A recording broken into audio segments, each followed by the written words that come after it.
Hi, this is Jim Musser with Upstream Ministries, and welcome to my Views from Downstream channel, episode 33. And this week we're talking about the cost of discipleship. And on Monday, just kind of laid out a general overview of the discipleship being costly. And Wednesday, I talked about the cost of discipleship for parents and them in turn discipling their kids.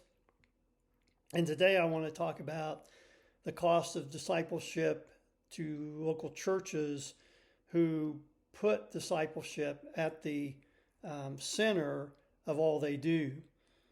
And one of the things, again, that I have said this many times in doing this channel, that how we're going about doing things in the local church and the Christian home do not accomplish what we think they're accomplishing. You talk to pastors, you talk to parents, and they think they're raising just solid, spiritual young people. When in reality, my experience in nearly 40 years of campus ministry was that these 18-year-olds arriving on campus were very spiritually immature. And I won't go in again to all that I observed, but it was observations I made that they were very immature spiritually.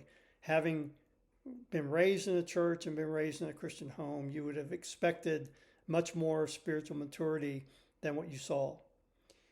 And so it's very easy for churches and parents to deceive themselves into thinking, it's our church, our home, it's doing great. We've got it down. We're raising our kids right. And that may be true on some rare occasions. But again, when 50 to 80% of kids are graduating from high school and leaving the faith, then something is wrong in most of those homes and in most of those churches. It's not working the way everybody expects it to or believes it is. And so, what do we need to do to change?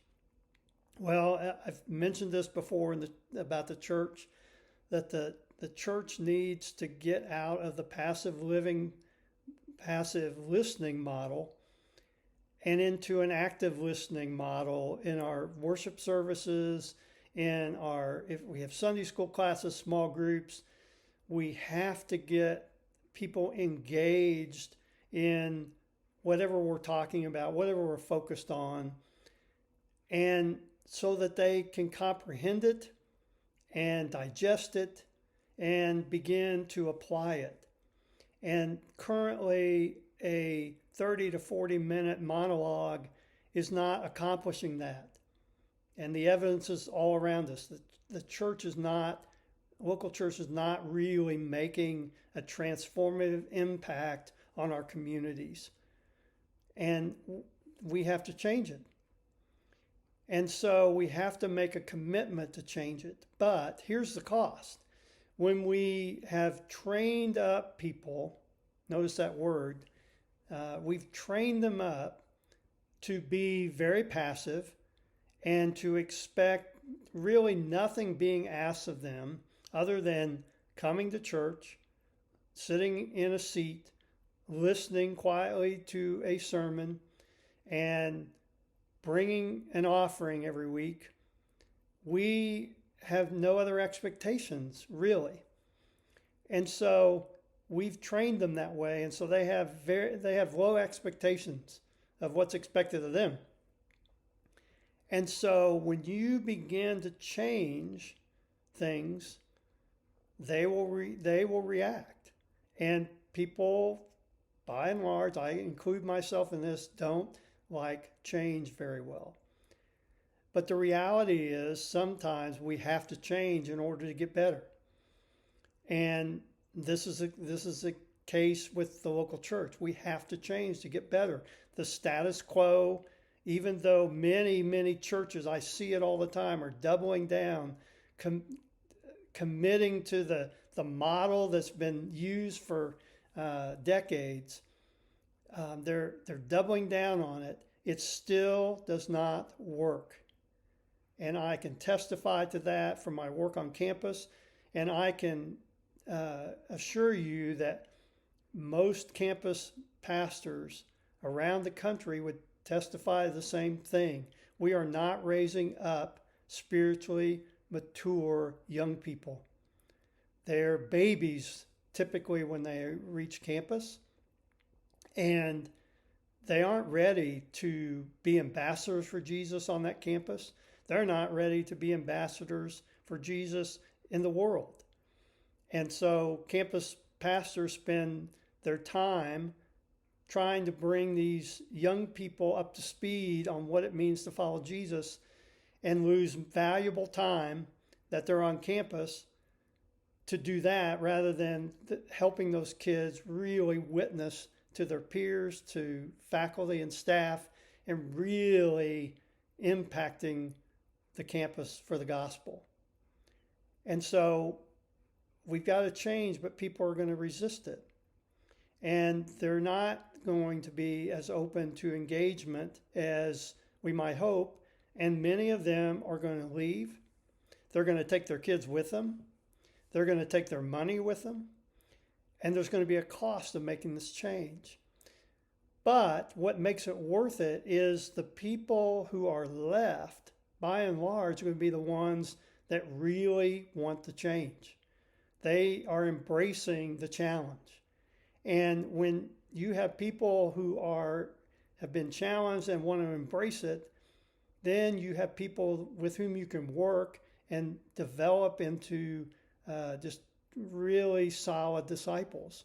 And by doing that with adults, you're also training them up to disciple their own kids, which is, in my mind, the whole point, is passing the faith down through the generations.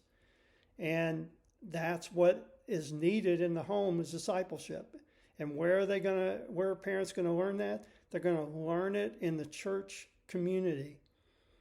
And so these changes need to be made, but people are a lot of them aren't going to like them and they're going to leave. But you have to be willing to endure that for a time. But I think that you can see the value and the changes, because after a time, you'll be raising up really solid disciples. They'll be discipling others, not only in their home, but in their communities. And your church is going to grow as a result. But it's going to grow in a way that's sustainable and will be transformative, not only in your church, but in the community and perhaps the world. And so it's a cost that is worth it. But as pastors, as church leaders, you have to realize that there's going to be a cost to pay, and you need to be prepared for that. Your budgets need to be taken into account, because you're likely to lose a significant amount of money when these people leave. But you may end up seeing that people who are committed will even give more. And particularly if there's a challenge if the church is going to survive. And so just consider that there are going to be costs to this, but I think it's going to be worth it. And I think the Lord will honor you in making those sacrifices. And so I'm going to leave it there. I know this is pretty heavy, but I want you to meditate on it, think about it, and we'll talk some more on Monday. Have a great week.